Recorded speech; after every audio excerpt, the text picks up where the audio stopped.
Hello everyone, and welcome to a very special Christmas OVA overview. Now look everyone, I'm gonna straight up say it, the Gungrave retrospective is taking longer than expected. I got a lot of the audio done, but I had to work a lot of overtime this month, so it's not gonna be ready by now, as you can probably tell. I'm expecting sometime in January. But the point is, I didn't want to just go without doing something special for the holiday season, for Christmas. And so I thought, if Christmas is about a guy coming back from the dead to save humanity, what if a guy came back from the dead to damn it? And well, that's essentially why we're returning to MD Geist. My brain works in weird ways, but if you know anything about MD Geist, you know that it's famous for not making sense and being renowned as one of the best bad animes of all time. It's also something that I, ironically, have talked about previously in the channel, but seeing as that I have a ready-made video for it, and seeing as that I didn't actually talk about the video in a serious matter on my previous posting about it, I thought why not combine all of these disparate elements together and throw a slapdash video together to celebrate the holiday seasons. And while it is a lot more slapdash and rushed than I would like, well, what more fitting way to make a video describing MD Geist? MD Geist follows Mr. Geist, who is a super soldier trained by one faction of human settlers on the planet Jera. Jera has two armies. There's the Jera regular army, which seeks to maintain control of the planet on behalf of Earth, who colonized the world, and then there's another army, a rebellious army, which seeks to make Jera an independent colony. Long story short, Geist is a super soldier created by the regular army. He helps them crush the rebels, but then is shot into space because he's too unstable and dangerous, but then the satellite he's in crashes back down to Jera. He wakes up, he comes back to life, and then he teams up with another regular army guy to stop the quote Death Force activation. The Death Force is a group of homicidal robots meant to destroy all life on Jera as a final FU to the rebels. They succeed in stopping the Death Force, but along the way, Colonel Krutz, this guy, betrays MD Geist in order to both remove a threat and just kind of wrap things up. The betrayal fails, though, and while Krutz does manage to stop the Death Force, MD Geist then kills the robot sent to kill him, and kills Krutz, and then reactivates the Death Force, unleashing a swarm of deadly robots to swarm Jera and kill all life on the planet. And then we cut the credits. Yeah, the first OVA just ends just like that, and that gets to the second OVA, which apparently takes place only months later. In this second installment, we can see that Jera's been devastated by the Death Force, and MD Geist has kept himself busy hunting the Death Force, which doesn't necessarily make sense because he's the one that activated, but we'll talk about that more in a bit. And the remainder of humanity is protected and kept safe by Lord Krauser, another of the MD series of super soldiers, and one that, while less physically and mentally stable, does seem to be genuinely capable of some kind of morality and does genuinely protect them. Anyway, shenanigans ensue. Geist shows up a few times. Long story short, Geist ends up fighting Lord Krauser in Lord Krauser's castle, and this does not go well for the latter. Krauser is killed by Geist, who proclaims that he has no right to pretend to be a god, and the castle explodes in a magnificent explosion, as we then cut the credits and get a few parting shots showing that about only, I don't know, like 5% of the refugees in Lord Krauser's castle survived, and MD Geist and both him are presumed to be dead. That's it. Now I know that's a really rushed plot summary, but again, this is a slapdash video, and it's about MD Geist, okay? I don't think I need to go into super deep detail about it. Which gets me talking about the technicals and whatnot. MD Geist is something that on a technical level is surprisingly sound. You have to be careful when you watch the first one because there is a lot of flashing lights and there are some missed frames and general animation issues, but overall it's done competently for something made with basically zero budget in the middle of the 1980s. Although I will say that MD Geist Part 2 Death Force does deserve recognition for both stepping up its budget and its overall quality of technicals. In addition, a lot of the designs in Part 2 are actually really cool. I like a lot of the shots inside Krauser's castle, and the castle design itself it feels like some kind of spaceship on land, like a land cruiser shaped like a spaceship. It's really cool, and I will say that MD Geist kind of follows this pattern of a lot of OVAs that we see in the 80s and 90s, where the writing isn't the most tight and you can tell it's made on a budget, but gosh darn it, they they did not let that hold back their visual creativity. And I will say that it's something that's visually surprisingly interesting. If we could just freeze frames here and there and like put them on our wall, then it's actually definitely not bad. The soundtrack though is amazing. In fact, I think I came close to crying upon re-listening to the soundtrack for this show, because it's just so good in comparison to everything else around it that it's criminal how obscure it is because it's held back by the fact that it's the soundtrack to MD Geist. Especially in part 1, we get a lot of saxophone and a lot of like soulful, heavy or funk jazz. There's a lot of trumpet, it's impactful, it's kind of heavy and plodding. It sounds very powerful. And while I think you could go your entire life without watching MD Geist and probably be better off for it, you might actually want to listen to the soundtrack because it is unironically great, and it is criminal how much of it was just wasted because it's the soundtrack to MD Geist. And that gets us to the most interesting part of MD Geist, which is the characters and the writing. Now, MD Geist is renowned for how little sense its writing makes, both in a logistical and character sense, and I gotta say, I think that is its most interesting aspect. As while the visuals are competent and the soundtrack is criminally underrated, the writing here is so bad that it becomes interesting and weird and really makes you question the head state of everyone involved. Now, this was one of the earlier productions by Koichi Ohata, someone renowned as the Michael Jordan of questionable OVAs, and I gotta say, I see it. Now, I understand he wasn't the writer or anything like that, but as a director, he is the one that kind of signed off on a lot of the writing decisions made, and by golly, are there a lot of weird decisions. Starting with the character stuff before getting to the overall structural issues of the movies, MD Geist doesn't really have characters. Like, there's people on screen and they do stuff and say stuff occasionally, but no one here is like super interesting or super well defined or even well characterized, with one exception per movie. You get like one character per movie. In the first movie, you get Krutz, who genuinely seems to be an army commander both dedicated to his job and to his men. He comes off as a hard ass, but he also comes off as someone devastated by the tough sacrifices he has to make, and as someone who genuinely wants to see the mission through because he thinks it's the right thing to do.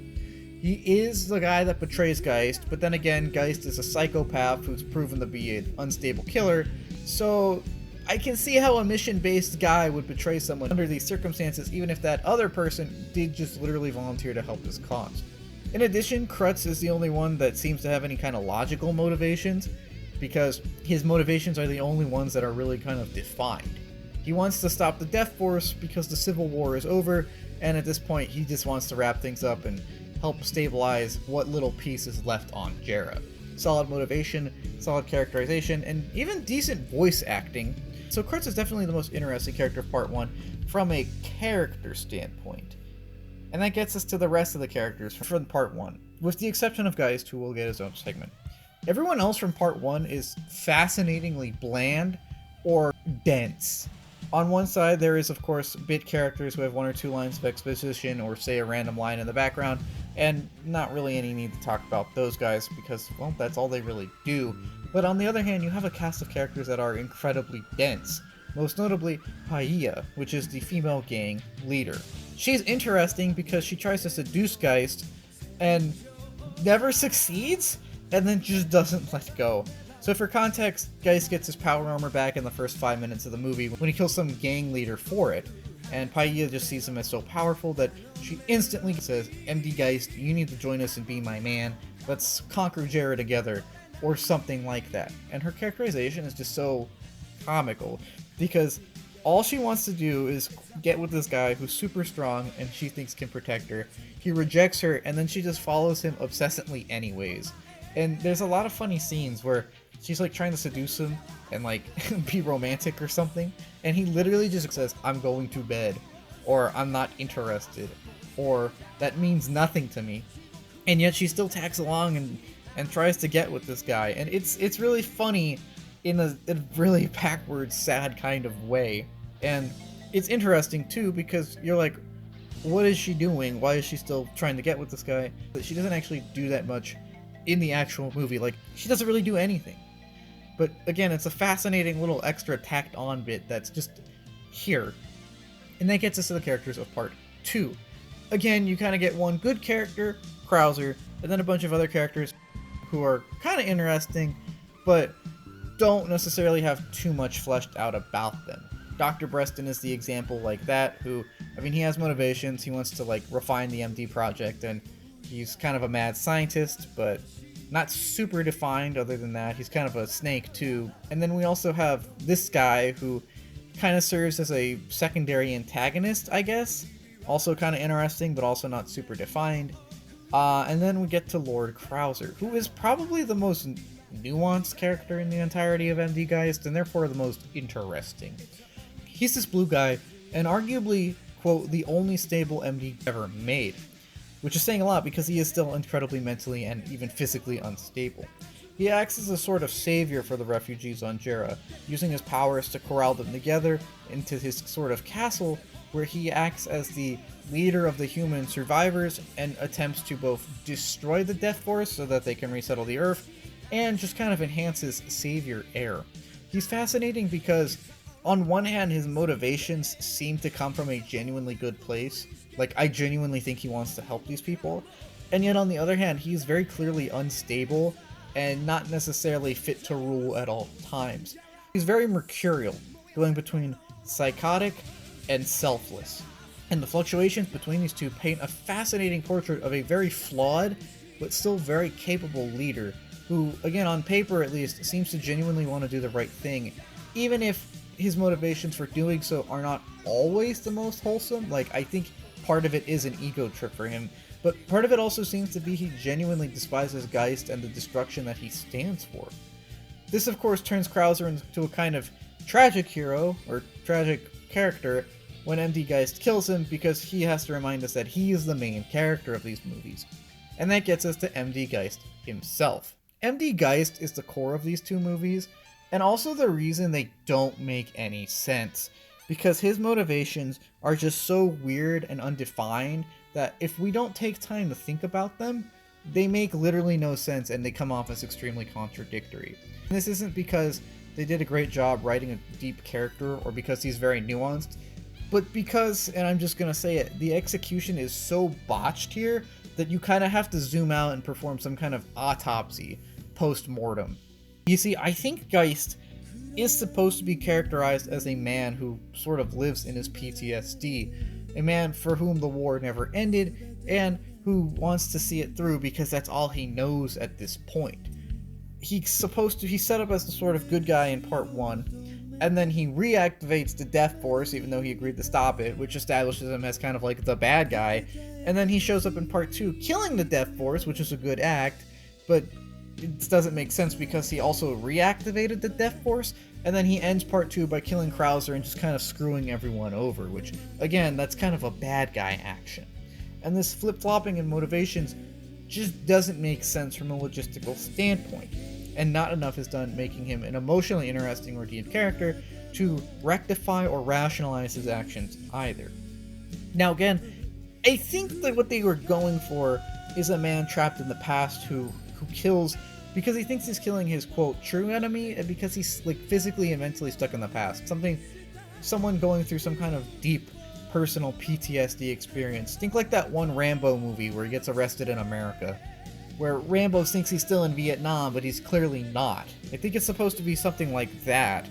But where that movie is a psychological exploration of PTSD and its consequences, Geist doesn't have the human moments or backstory really to sell this to the audience. Instead, we're just told that he's this super cool super soldier whose writing leans so hard into the emotionless cool guy trope that he comes off as a robot. And when a robot just starts changing decisions or malfunctioning for seemingly no reason, we don't necessarily think of it as superhuman or super emotional, but instead as just some kind of glitch in the system. And every one of MD Geist's contradictory actions seems like this, like some kind of glitch in his motivational frameware that causes him to act contradictorily. Again, I think it's supposed to be a tragic tale of someone stuck in a long-lost war, but he just comes off as a nihilistic robot who simply wants to create conflict to kill for the sake of killing. And while that is a pointless, gross, sad, and arguably meaningless character arc, or character as a whole, that is in line with the spirit of MD Geist, an incredibly nihilistic and bizarrely botched piece, which gets us into my closing thoughts on these two movies. MD Geist is bad. And to be honest, I don't think it's the best bad thing ever, because parts of it are actually kind of boring and do kind of drag a little. But it is by far one of the most interesting things I've ever seen, simply because of how it's botched and how much they stick to it. They double down on MD Geist being this robotic cool guy killer who ends up being the bad guy, and they double down on not even telling us that he's the bad guy, but letting us decide, creating this weird tonal whiplash of us being confused when the bad guy seemingly wins. It's weird, and it's extremely nihilistic, and it's extremely bizarre, and it feels like something made by a 5-year-old because of just how many leaps in logic and production value there are. And in that way, it's magical. Like, unironically, I know I called it the best thing ever in the April Fool's video, but this is something that you unironically have to watch to truly understand the depths of madness that OVAs are capable of, and why I love them. Because there are a lot of great OVAs out there that are like genuinely solid movies, but then there's a lot of stuff out here there like this that's genuinely fascinating because it's genuinely weird and bad in such interesting ways. It's not just, oh, the dubbing sucks, or like, oh, it's ugly. It's something that makes so little sense on so many structural and narrative levels that it is just captivating and quite amazing, to be honest. And that's why I think MD Geist is something of a miracle and why it lives on, because it's just something so bizarre, and yet it comes to us with its horrible attitude and open arms, and we welcome it because it's still an incredibly fascinating, obscure anime memory. Happy holidays, everyone. I hope this video makes it out in time for Christmas, and I hope the Gungrave retrospective sits well with you when I get it out sometime in January. Thanks for all the views and subscriptions, and please keep on remembering. See you next time. Have a great holidays.